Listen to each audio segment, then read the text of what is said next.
Welcome to Thrive With Her, a podcast where you'll tune into conversations, not interrogations, with inspiring women of color sharing how they're transitioning from doing what they're supposed to do to living their calling. And we are back with another episode of Thrive With Her podcast. And this one's going to be great. I mean, all of them are great, to be honest, right, y'all? So today I have an amazing career expert.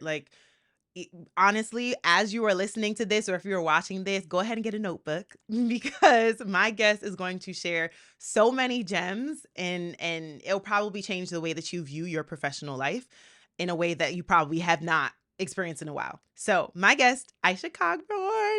How you doing, girl? I am wonderful. I've been so excited Yay. about this conversation. Mhm. We're here. Yes, it's going to be a great conversation. And I'm speaking that into existence, but also I just know because of the conversations you and I have had. Yeah. And even the conversations that I've had about you with other people, because that's how I found you, like other people speaking life over what it is that you do to support people. So tell the audience, who is Isha, who you is and who you ain't.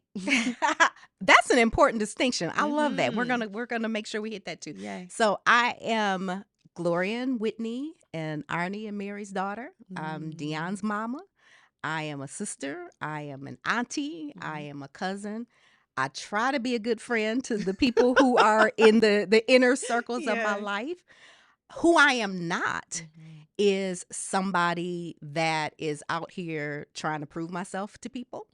I know who I am. Say it again. And I'm for some people and I'm not for others. And I know my assignment.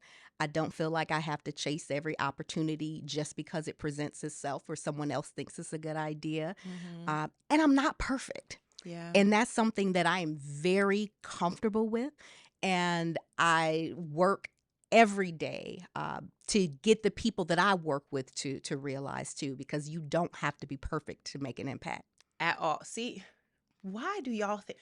Whoever thought I was lying at the beginning of this, the episode it's been 2 minutes. It's been 2 minutes, Isha, and you're already, I told you, go and get let me pause. Go get your notepad right now. Oh my gosh. Okay. So wholeheartedly agree with that. Of just as a human not being for everyone, but even professionally speaking, not everyone is your client. Exactly. Not everyone is your client. And to be in a space professionally where you are aligned with people who are aligned with you is beautiful. It is so draining and so toxic to be connecting with and trying to support people who are not your people. Ooh. Mm-hmm. Yeah. Mm-hmm. That's a whole mouthful right there. Ciao. Okay. So who are the people that you support? How would they be able to identify themselves? At the foundation of everything that I do, it's about helping people to build a career that they love. And, I'm rolling towards the 50 train. So, I think about when I started my career and certainly when my parents started their careers, nobody was talking about loving your work. It is you go to work and you get that paycheck, and pensions used to exist. And so you get you one of those. A distant past. Yeah. I'm still vested in a company I got laid off for, so I still got a pension coming. And it was, you just coast this thing out and you have fun when you retire. You have fun on the weekend and, wash, rinse, repeat on Monday. And I wasn't comfortable with that. And I think one of the things that really made me uncomfortable with that whole notion of work just being work for a paycheck is because work is a big part of who I am. Yep. Particularly in my younger life. It was, I got a lot of my meaning and purpose from work. And so if I didn't enjoy work, that means I didn't enjoy my life. Yes. And so what I do with the people that I work with is helping them to figure out what does it need to look like for you to be able to enjoy your work. For some people, that is, I need to navigate this whole system because I don't even know corporate. I'm just out of school and I need my company to tell me how to work through this thing. Yep. Because a lot of organizations just expect for folks to, come in off a college campus and to know what to do. And that is not the case at all. Yeah. And so it may be that. It may be working with an individual contributor to build a stronger personal brand so that they can position themselves for the opportunities that they want, that they feel like they keep being overlooked for. It may be working with managers to just deal with the growing complexity around leading people. Yep. Managing expectations that are often unrealistic in the companies that we work for, and then trying to take care of themselves at the same time. Listen. Because the same issues that their people are dealing with, they're often dealing with too. Yep. And then for some people, they decide, you know what, working for somebody else is not my thing. I want to build my own thing. Entrepreneurship is what that path looks like for me to be able to enjoy my work. And I've done a lot of work with entrepreneurs over the past 15 years, from figuring out what the vision is and building that plan to get them, out of the gates with some clarity, to helping a lot of people who have been, in the professional sector, have a level of expertise in an area, and they want to share it with other people like you're doing right now, want to share their experiences, their wisdom, their knowledge, and want to build platforms to do that. I do a lot of work with those folks too, because now we're equipping them to help other people to enjoy their work, to be more successful. So I like to equip the people that are equipping. Exactly. Y'all, bring yourselves right back. Stop trying to Google her. Focus on the podcast. Don't worry. She will give you her information later. So, okay, I have a bit of maybe a controversial question. Okay. And I really want your perspective on this, because you mentioned a little bit before that like your identity was so closely tied to the work that you do. And I over-identify with that, right? Of just like doing really purposeful work that's connected to a passion of mine, but also like having my identity literally tied to everything that I do. How healthy is it for us to have our identities tied to the professional work that we do? It can be a very dangerous thing. Yeah. So we've got to keep it in its proper perspective. It doesn't have to be a terrible thing, though, because some people identify themselves as, I'm a mother, I'm a father, and being a parent is that thing that really brings them joy. Some people, it may be community service. It may be the way that they're involved in their church. It may be their Greek letters, whatever it is. And that is a big piece of their identity. And for some of us, it's our work. Now, where it gets dangerous is when we tie our worth to our work. Preach! You ain't say you were a preacher. Come on now. Say all the things for us so that we're ready. Yes. Keep talking on that. Yes. So when that happens, when you get laid off, and I have been through from the time I think I got laid off the first time I was probably 18, 18 years old. So I've been laid off over the course of my life 3 times. And I've seen people, when that happens to them, they are completely destroyed because they have tied their worth to that role, to that title that's on their business card, to that sense of responsibility or that respect that they get from sitting in that corner office. And when that goes away, they don't know who they are. That also happens when people retire. And that's why you've got some people who are hanging on by a thumbnail, tired, worn out, sick of everybody, may not even be adding as much value as they need to, because they don't want to let go of the significance that comes from the job, the role, the title. And so we've got to be able to find our worth in something deeper. But there's nothing wrong with your work being very important to who you are, where you find your joy, where you find that sense of purpose. Some of us are just wired that way, and some of us aren't. And those that aren't think we're crazy. They think we're doing too much. They think we need to go sit down and we work too hard and all this other stuff, because they get there somewhere else. Exactly. And so we let them do them and we do us, and there's no judgment. We just want to keep it healthy. And granted, sometimes we, and I'll identify with that group as well, do overwork ourselves, but like balance is what's most important, right? Because I know for me, when I'm in a space of flow and there's just like all of my creative juices are flowing, everything that I have learned, I'm also gaining some level of insight from like higher beings that I'm connected to. I don't feel that, right? Yeah. Like it doesn't feel like effort. Yeah. And so that is fine as long as I continue to eat, have a little Yes. black bean burger, something like that, right? And then get my sleep, right? Yes. Because Yep. I still need to be able to pour into myself to Yep. continue to function and continue to do the work within my zone of Yep. genius. So Yep. I hear you on that. Okay. So please tell us about, Aisha was telling me about this vision that she had when she was really young. I need you to tell everybody else about this vision. And it's connected to this conversation because at a really young age, you had some type of vision of who it is that you wanted to be and what you wanted to do. Yeah. Say more. You know what? And I don't think that I'm so unique in that. I think that sometimes we just don't pay attention to it. And maybe I just held on to it and paid attention to it more. That. But I remember when I was in 10th grade, I was in, I think it was like an accounting class or something. It was some business class. And I just had this vision, and it didn't make a whole lot of sense at the time, but I knew that I had a platform that was shining a light on other people who were doing good work. So it wasn't about me. It was about me being in a position to spread that light, put that spotlight on other people so that their efforts could be multiplied. Yep. And so this is in like 1992 maybe.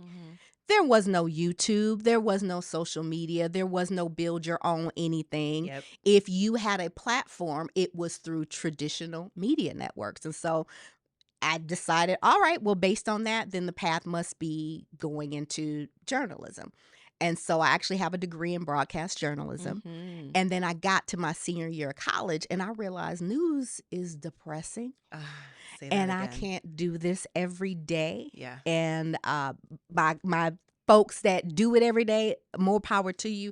I can't, because I knew I was either going to get completely desensitized or I was going to be trying to take care of everybody that I encountered in reporting stories. Yes. And neither of those are good things. And so when that track fell away, it was like, okay, here is the vision, go do journalism. I don't like journalism. Then it was, okay, well, what's the backup plan? So the backup plan for me was always going into corporate PR because unfortunately, just women in broadcast journalism period, when we get to a certain age, they act like, we're not valuable anymore and they got to, put us to the side. Oh, no. So I knew that there needed to be, what is the plan B? Got it. And so it was corporate PR. So I ended up going straight into corporate PR after I made that shift and ended up falling back into it anyway. Had a TV show working for a chemical company. Wow.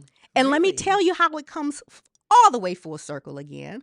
So even when I had that TV show at a chemical company, the focus of my work was helping other people to connect the dots between the work that they were doing and how, there was purpose in it, how they had a bigger impact beyond maybe, the monotony that they may have saw in their own role and being able to shine that spotlight on folks. And that was one of the best jobs that I had. And I succeeded and it didn't last long. And so they sent me to go do something else. Okay. And with that, then I just kept getting further away from the work that I enjoyed as I, quote, succeeded. And it just wasn't fun anymore. And so I knew, all right, I got to go figure out who I want to be when I grow up because it's not this anymore. Yes. Oh my gosh. You just said so much. I'm going to do my best to be able to capture all the different streams there because a lot of your reality, I'm sure I connect to it. I'm sure a lot of our listeners connect to it as well, of just being able to do work that you feel called to do, being of service to others, but also understanding very clearly that you can choose what it is that you want to do. Yeah. Right. And so there are times where, I'll speak from my perspective. There are times where for me professionally, I understood my gifts. I understood what I was capable of doing. And I went into things that other people believed I was capable of doing because they said, yeah, I knew mom would be great with this. Yeah. And then I start losing center, right? Because even though, yes, I am doing it really well. And yes, there is possibility. And yes. but this could have been a no for me. Yep. Because the goal that I actually had in mind and the skills and the experience that I actually wanted to have for my end goal was not in Yep. line with what it was that they wanted me to do. So I love that you're bringing that up. And my question to you is almost like, what are some of the things that we could be doing to make sure that the work that we're doing is still in alignment, right? I think part of it is understanding what is the work that really lights you up. Mm-hmm. And when I found myself like, I'm not feeling this anymore, I remember coming across an exercise, I think it was by Marcus Buckingham, Mm-hmm. and it asked you to just, keep a little notepad or something close by while you're working, Mm-hmm. and make note of the things that you really enjoyed doing throughout the day that energized you, and make note of the things that were draining. And after doing that for about a week, I recognized that the things that really got me excited, because the other elements weren't a part of my job anymore. At that point, I was in a marketing communications role, which was exactly what you said. It was like the one role in the company I knew I didn't want to have. And I got that knock at the door and was like, hey, we have this great opportunity and here's the salary.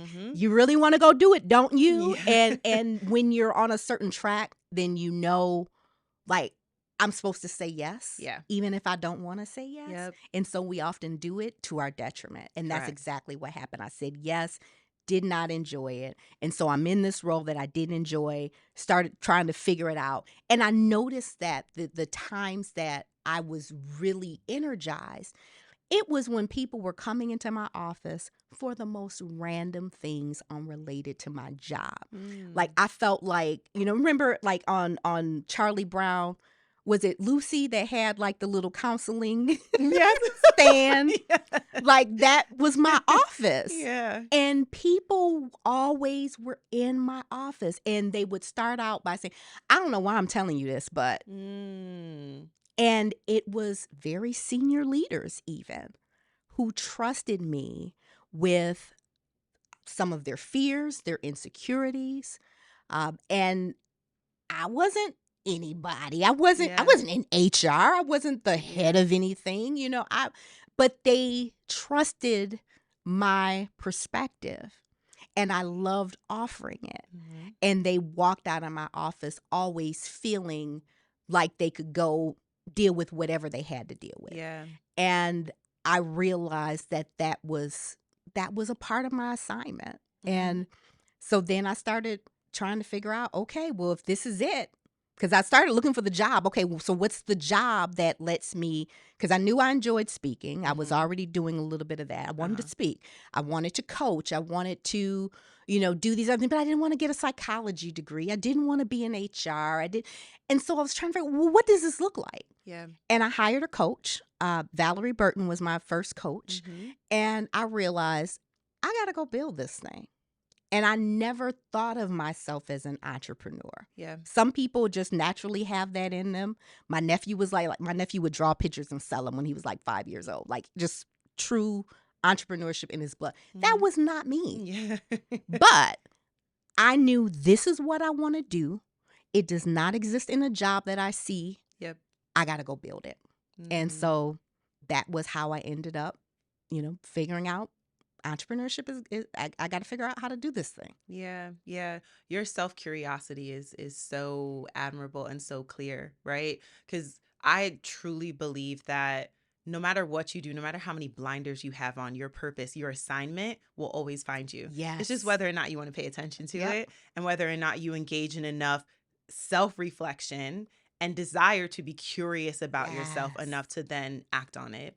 And I love the fact that you brought up a coach supported you. Can you just share a little bit more about like what that coaching space was like and how it was different from like any other like support provider, for example? Coaching was so powerful for me because she asked questions that pulled things out of me that I didn't know were there. The answers were there. She wasn't trying to give me the answers. They were there, but I didn't know how to pull them out of myself. Yep. And one of the things that was very important about that is hiring a coach was not something that my company paid for. It was something I had to come out of my pocket. I had to invest in to do for myself. And had I not made that investment, I may have continued to stay stuck and miserable and sick and everything else because I wasn't willing to, come off my own dollars to figure it out. Yep. And it was an invaluable experience. And I will just randomly reach out to her and just be like, thank you for doing what you were called to do, because as a result of you doing what you were called to do, now I'm doing what I'm called to do. And then when I think about that ripple effect, it keeps me going when I'm often ready to just be like, forget this, I'm just gonna go get a job again. And I think about that ripple effect that I'm setting off, and I can't walk away. Yes. Thank you. Thank you for speaking, because sometimes people misunderstand what a coach does, and the goal of coaching, right? You do have all the answers. Yeah. It's just about thoughtful questioning, thoughtful pushes, but then also creating a creative space where you meet someone who helps you understand yourself, dig deep into yourself, evaluate things, and develop skills that are necessary so that no matter what, you find your way to the answers, right? That is coaching. And that's what I love about coaching, specifically for myself. And the people that I work with, just being able to have the opportunity to create an experience for someone where they find out, yes, I do have the answers.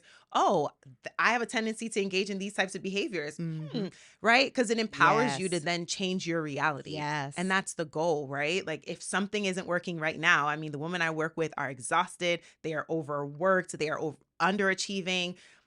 Finding your why. Why do you behave in this way, right? What are the opportunities for you? What matches you? Because I'm going to ask you in a second, entrepreneurship is not for everybody, right? So being able to find solutions that match for the life that you want, that's what coaching can unlock for you.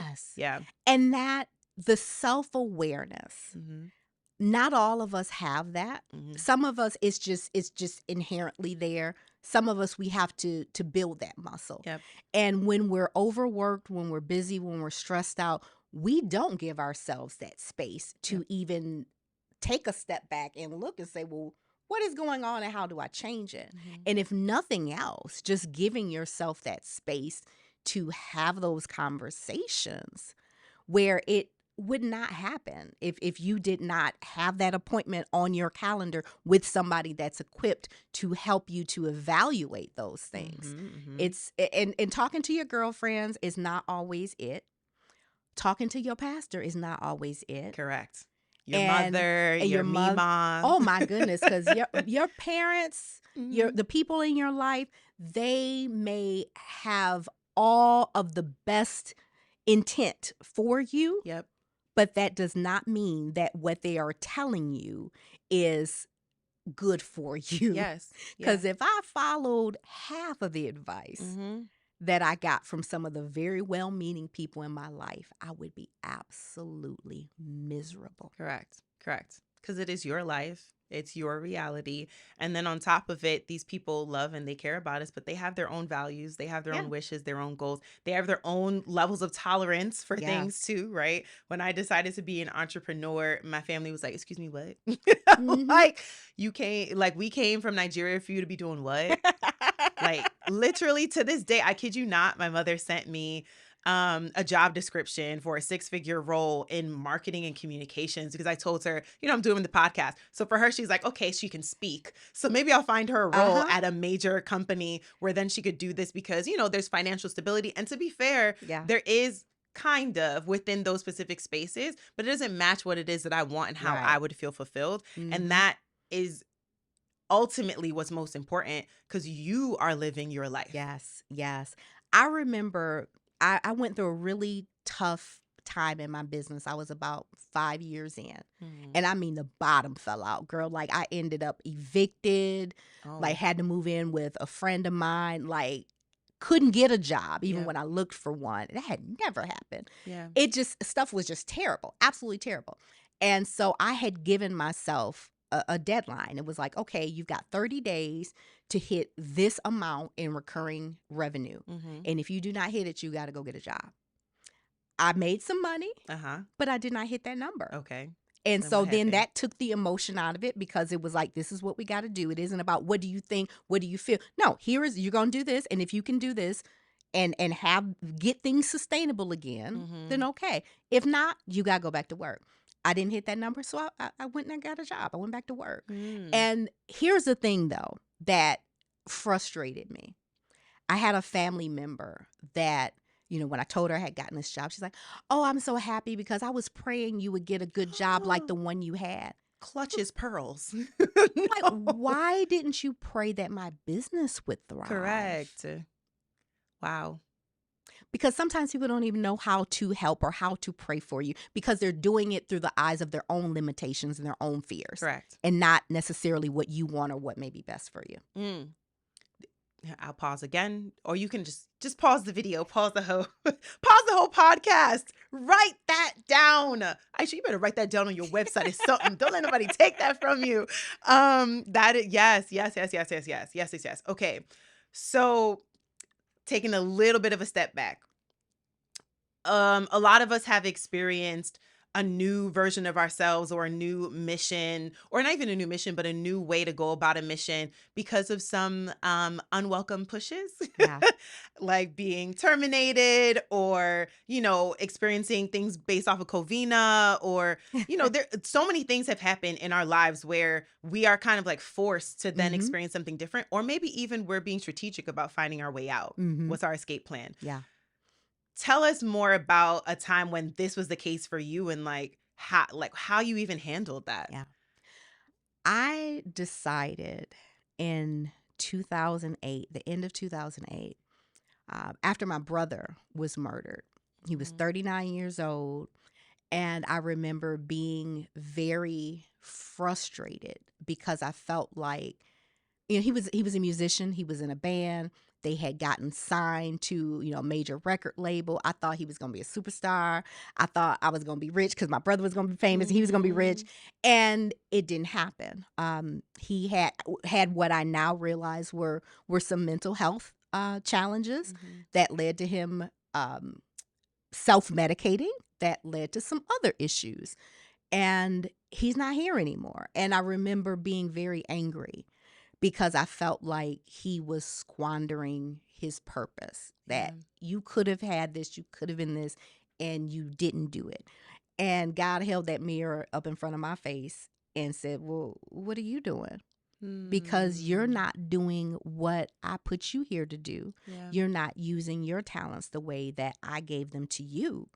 And at that point, I knew I had to figure out how to get out. I had been working behind the scenes, kind of working on, okay, at some point I want to leave. After I had worked with the coach, I was like, okay, I knew coaching was going to be a part of what I was going to do. So I enrolled in coaching school. I was taking classes in the morning and the evening. I was doing little things to get there. Yep. But I will be honest with you. At that point, if someone had come to me and said, hey, here's a wonderful new job, here's some more stock options, and it felt like it was going to numb the pain a little longer, I would have just kept coasting along. That's real. But at the point that my brother died, I knew this is it. Like, I've got to figure this thing out because I'm not guaranteed to make 40 either if I stay here. Yeah. And at that point, I sat down. I remember being in this coffee shop, Great Lakes Pie Company, I think it was called, in Midland, Michigan. And I was sitting out with my little pink notebook, and I had to figure out, okay, how do we do this? Like, what do I need to do to get out? Yeah. And I literally, line by line, here's what I can do to make the money. Here's what I want to save. Here's the number that I need in my bank account to feel comfortable walking away, that specific number. That was on Saturday. On Monday, got into the office, and they announced that they were getting ready to lay a whole bunch of folks off. Are you serious? And the first thing that I did is I got on the intranet and was like, let me figure out what my severance would be if I get laid off. And it was the same amount that I had written down. Are you 2 serious? days before. I am serious. Wow. So I knew, all right, I'm going to get laid off. Yeah.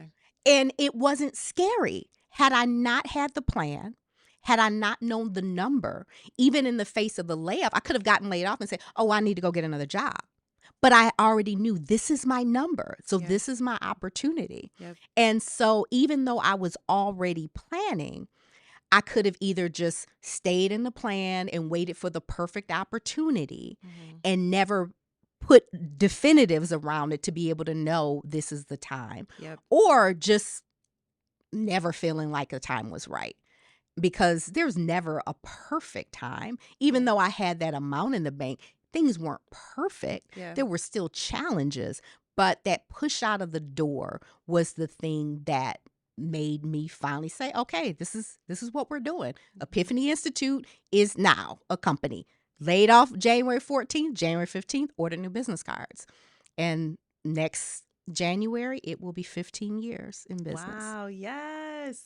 Yeah. Oh my gosh. I mean, first, I'm sorry for your loss. Yeah. There's nothing more earth shaking and perspective altering than losing someone, especially someone that is so close to you and who you view their lives so clearly, right? Yeah. And then you see that just go away.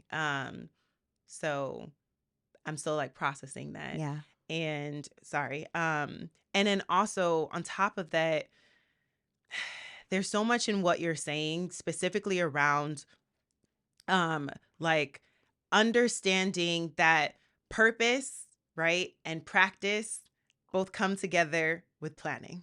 Yes. Yes. Right? Yes. Yes. Purpose, plan. Come Have on. a plan. Come on. Take action. Yes. Because what you essentially were doing from my perspective was you were setting intentions. And I'm always like super clear with people about like you can set an intention for yourself and then it doesn't come to fruition because you took no action. Right.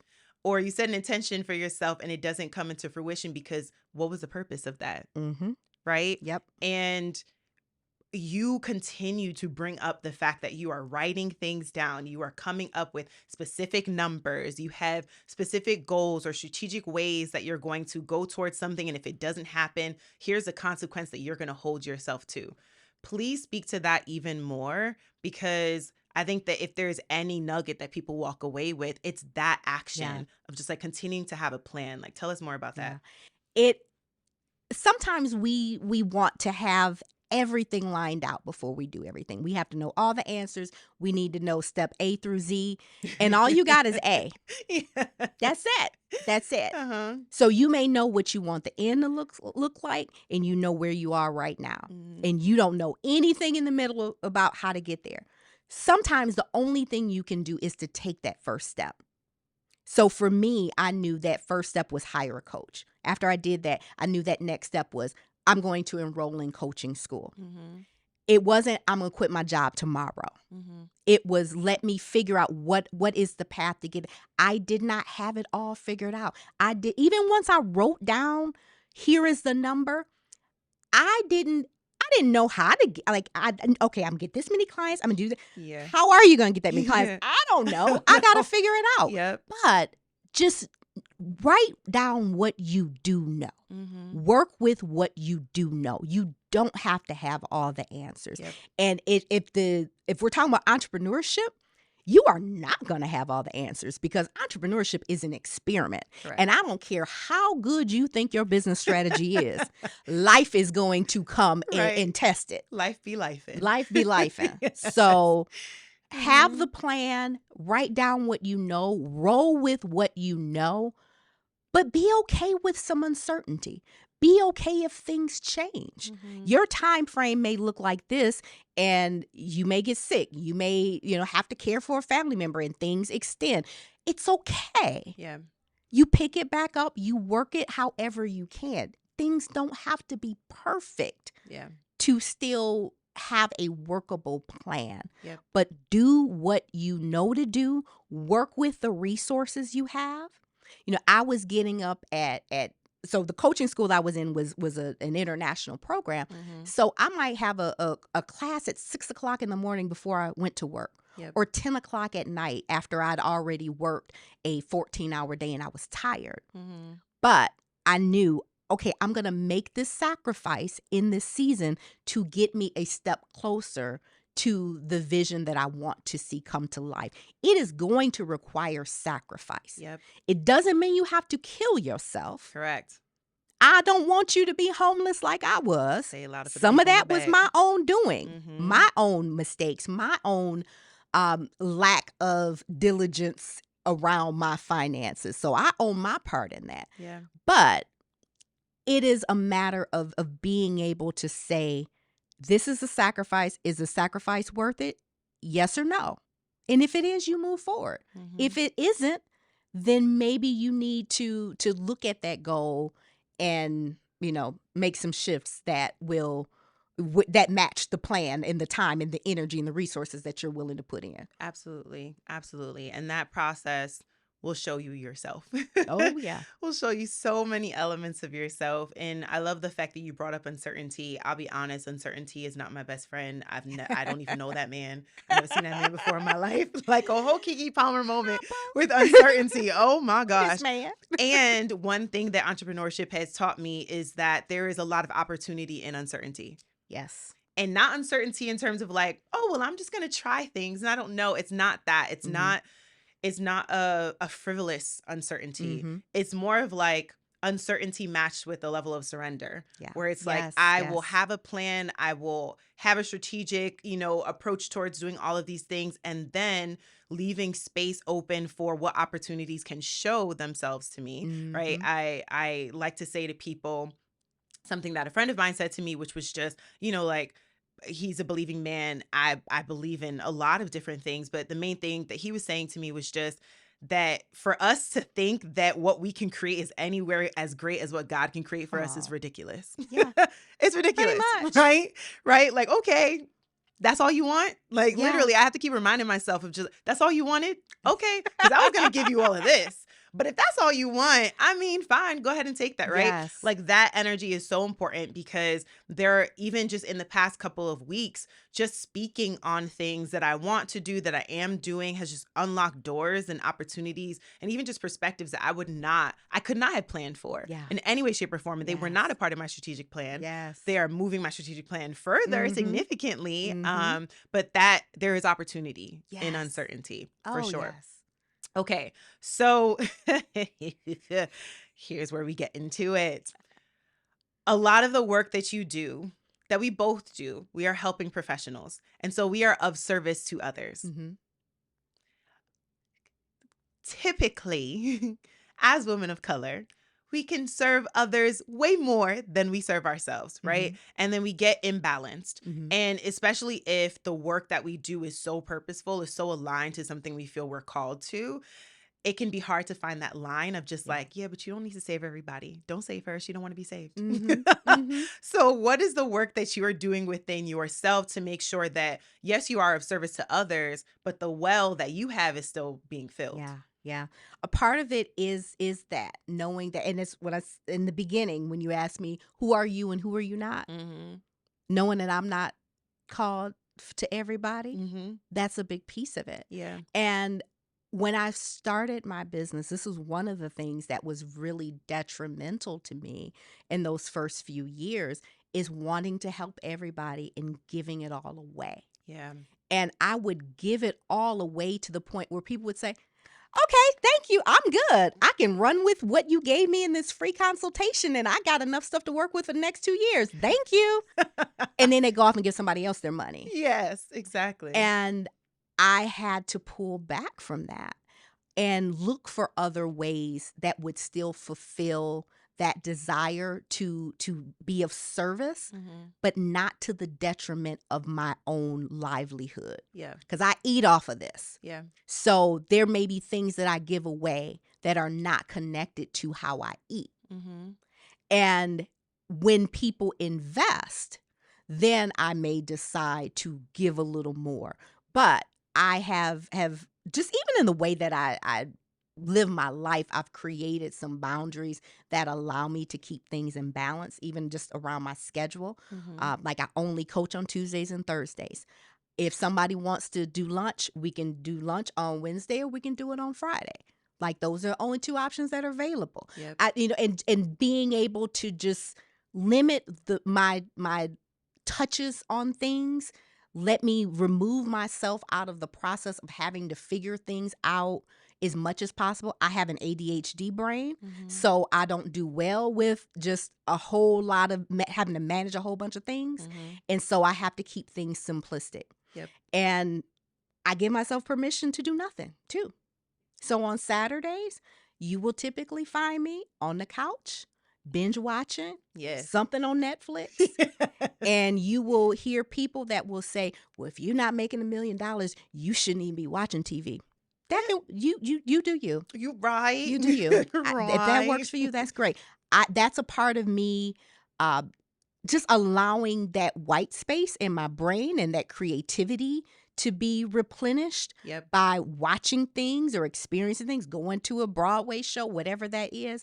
But I don't, even though, like I said, my identity is connected to my work, it is not everything. Yeah. And my happiness overall does not hinge 100% upon my work. There are other things that are important to me. And I'll tell you, in the past year, when I was just thinking about this in the shower this morning, because I was like, okay, what if I was to think of like, what were the 10 highlights of the year for me? What would those be? And almost everything that I thought of was not connected to work. Ooh, I love this for you. I love it. Yes. And so armed with that information, then you say, okay, well, how do I make sure that there is room for more of that? Yeah. Or even if you're doing it at an adequate amount, making sure it remains a priority. Yes. And that level of intention is what we need when it comes to being able to take care of ourselves, replenish ourselves, protect our boundaries, protect our peace. It's different for everybody. What works for me may not work for you because what you care about and what I care about are different. But you need to know what you care about. Yeah. You need to know what's important to you, and you need to make that a priority. Correct. Absolutely prioritize that. Now, what would you say to those people who are just like, Isha, that sounds great. You seem amazing. You're just, I love this for you, but have the limiting belief for themselves. Like, I can't do that. I can't decide that only on Wednesdays and Fridays I can't decide that I'm going to prioritize myself, like whether it's the job that they have because they work for someone else, whether it's because they are a parent or a caregiver, or, because they feel like they're strapped for time. What would you say to those people who have that limiting belief? Control what you can control. That is a reality, that you may not always have control over everything. When I was in corporate America, I did not have complete control over my time. I did not have complete control over when I took vacation. I did not have complete control over whether or not I could go home for Christmas because I was on call. So that is reality. But control what you can control. Don't just give it up and say, well, I guess this is it. Yeah. And then if there are things about the situation that you're in right now that you're not satisfied with, what can you change over time? If you're a caregiver, and I've been in that role from a distance over the past few years, if you may assume that you have to do everything yourself. Is that true or not? You may assume that you can't leave the office at 5:30 because if you're not there till 7 o'clock, people are going to think you're a slacker. Is that true or not? So start to question those things that you're telling yourself. And figure out is there another way? Yeah. And notice the feelings that come up when you start questioning those things too, right? Because even just asking yourself, like, do I need to do this? And honoring the fact that, like, the truth is no. If that makes you feel really uncomfortable, like if uneasy feelings come up, if you start to feel worthless, right? And thinking about that, that's the work to do. Yeah. Oh, yeah. The work isn't in changing the thing Yes. that you're doing, because you can go ahead and stop Yeah. doing those things. But then if that was tied to a sense of worthiness, now you are just opening up the door for another Come thing on. where you are now Yes. dealing with the fact that you feel unworthy. And what will probably happen is you will return back to that same behavior. Yep. Right? Yes. I mean, I see people that are, burned out in corporate roles right now, and they're thinking, oh, I'm going to start a business. We talk about that statistic. Oh, Black women, the highest demographic of people starting businesses in the US, and we brag about that. But why? Mm-hmm. Is it because they all want to be entrepreneurs? Mm-hmm. One of the things I found, no, it's not that. It's because they're in an environment that they feel is not healthy for them, Yeah. and they want to get out of it. And then they just create that same unhealthy environment as business owners. Yeah. And so if you're not developing the habits to be in control of over the things that you can control, figuring out what is important to you, and being intentional about creating your life aligned to that, it doesn't matter where you go, you're going to take you with you. Yes. Yeah. And so you've got to fix that first. Yeah. And it may mean that some of the things that you thought you wanted are no longer in alignment with the life that you truly desire. Yeah. I wanted to get to that global director level, but I don't want the sacrifices that come with that. Yeah. And I've pressure tested it, and I realize what is true is not what I'm willing to give. Mm-hmm. So how do I still find fulfillment and purpose and achievement and significance and impact by deciding that is no longer the goal? If you're an entrepreneur, you may be looking at people around you that started at the same time that you did, and they're blowing up.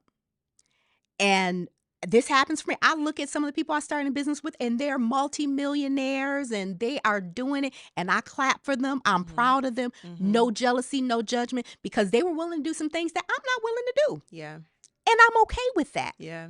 So that means it may take me 20 years what it took you 10 years to build. Yeah. And I'm okay with that, because that means that I was able to do some of the things that were important to me and not make some of the trade-offs that I wasn't willing to make. Yes. I'm good with that. Correct. Yes. And that was your way. Yes. That was your way. And that's so Yes. important too, because we can look to role models for sure to understand how they went about something, understand what it is that they did, how it is that they felt, like read all the books, listen to all of the beautiful podcasts. And things still have to happen your way. Yes. Right. And it has to be very much aligned with you and what it is that you want. Mhm. But even then some, like, and has been kind of a theme of this conversation, how important it is to know the things that you do want and the things that you do not. Yes. A lot of times the things that we do not want is actually really, really clear. Yeah. We're just not tracking it as much. Yep. Right. And that's the best place to be, especially when it comes to almost like checking in. Is this what I want? Not can I have this? Because more Yeah. than likely you are resilient, you're amazing, you're phenomenal. We all are, right? We can do anything, literally. But do we want to do those things? So I appreciate that. Yeah. I just say this because it just really reminded me of this. One of the things that I do when I start working with coaching clients is to get them to give me the vision of what does their ideal life look like. Mm-hmm. And in doing that, I will often find that the goals that they set are in complete conflict with what they say their ideal life is. Mm-hmm. I had a client that, had started a business because she wanted to spend more time with her kids. But then when we were looking at her goals around building her platform, she was saying that she wanted to be, speaking out of the state and out of the country, 4 or 5 times a month. Yeah. Does that align with what you said? Mm-hmm. But it was, I'm setting this goal because I have it in my head that that's what success looks like. Yep. So if I'm a successful speaker, it has to look like that, or else I'm not successful. Mm-hmm. You get to define what success looks like for you. And I don't care if you're working for somebody else, working for yourself, getting ready to retire, figuring out what the heck am I going to do with my life now. You have got to create that definition of success for yourself and stop letting other people put it on you or doing it to yourself based on some just arbitrary image Yep. that looks pretty and shiny Yeah. when you don't know what's behind that. Yeah, because you also won't necessarily rise to the occasion and your gifts are not on display. The value is in the fact that you are providing your gifts, who Yes. you are, who you can be, not trying to copycat someone else, right? Mhm. Like, or copycat what it is that they're doing. Because if anything, her success is going to be found in what she does that makes sense for her Yeah. and what she does that highlights who she is, Yes. not who she thinks, a successful speaker Yeah. is. And people will probably appreciate her that much more because she is less available because she's being a mom. Yep. Absolutely. And the piece there, I always do this with my coaching clients where we talk a lot about goals and I help shift their perspective specifically around what they think their goals are, because even what you were naming before of just like feeling fulfilled, feeling purposeful, those are goals. We just have different strategies to go about them, right? So like if you think being a professional speaker is going to help you feel fulfilled, heard, understood, then great. That is a strategy to get to being fulfilled, heard, and purposeful. And if you end up not liking speaking, does that then mean you didn't reach your goal? No. You can find something else that helps you get to that Yes. end goal. So just Yes. shifting it and having it be the things that we do are activities to get us towards a Yes. feeling You that we're better trying to have. come on. Yes. Say that. I did. Say that. Say it. I hope y'all were listening. Write that down. Yes. You are not a failure. Mm-mm. Carry that over to the next thing. It's not Correct. too late. Yes. Carry it over to the next thing. Yes. Ooh, okay. Church. Okay, so Aisha, I love to close out our conversation just having each of my guests reflect on an area of growth for them, right? Because like I say, thriving is not about already having reached a specific place or, being the ultimate version of yourself. Like thriving is about growth. And so for you right now, what are some of the things that you are working on to continue to be the next best version of yourself? One of the things that I'm working on right now is learning how to be a good CEO. I do not intend to be working at this pace for the next 20 years. And so now I'm looking at how do I build the thing, spend the next 10 years building the thing that will outlive me, building the thing that gives other people that platform that I saw when I was 15 years old and couldn't make sense of it. Now I'm figuring out how do I go and really build that to the scale that I know is there for me. And it's not about it's going to take a completely different skill set that got me here. Okay. Because it is about being able to cast the vision for other people. It is about being able to put people in the right roles and understanding who you need. It is about not doing everything yourself, but being able to inspire others and helping them and creating the environment for them to be successful. And that is very different than what I have done in the past 15 years in this business. And there are new things to learn to be able to build that. And I'm excited because I love learning new things. I love being challenged. I love being out of my comfort zone. I get bored if it starts to feel too routine. You and me both. Yeah. So Wonderful. Okay, so Aisha, tell everybody how they can connect with you, what it is that you do. Go ahead, Yeah. pitch yourself. So again, the work that I do is really around helping people to create that career that they love. Two ways that you can benefit from my work. Number one, if you are in a role where you are bringing other people to educate those around you, to your organization, the company you work for. I do training, I do speaking, I do executive coaching. My work is helping organizations to be successful through their people.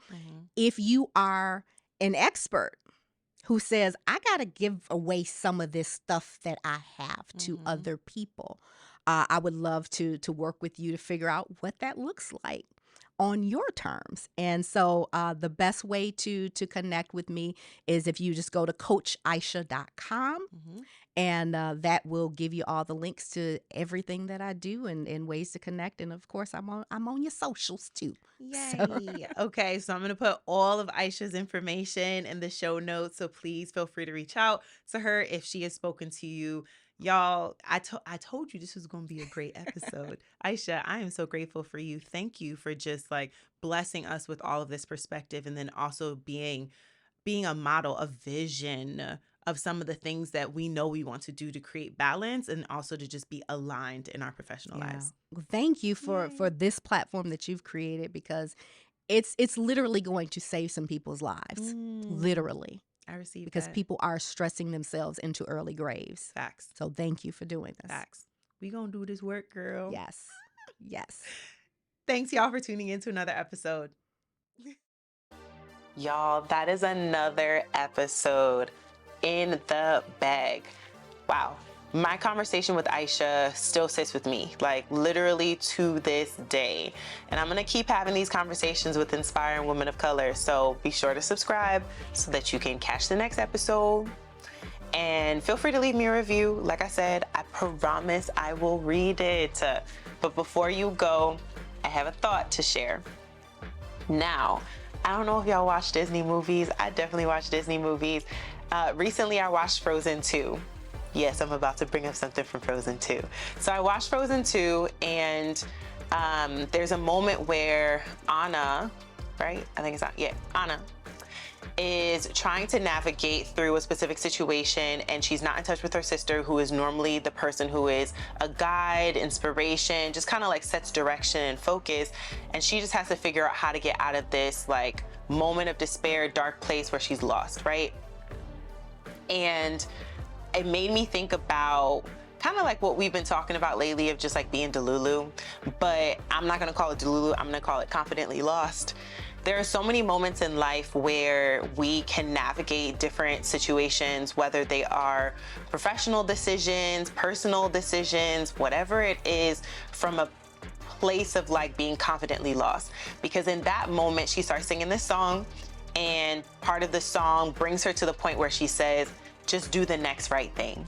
And Isha is like the epitome of this, as she shared so many different experiences that she had in life where she hit walls, hit rock bottom, and she just chose to do the next right thing and then take the next step and then the next step after that, and find new things, find new experiences, get herself to the point where she was able to explore and experience life in different ways.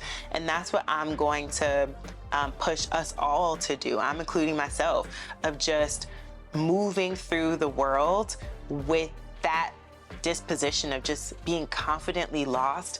And no matter what, no matter the despair, the lack of hope, the inability to see the quote unquote light, just do the next right thing. Take a step and then see where it gets you. All right, y'all, this is great. I'm gonna see you on the next episode. Bye for now.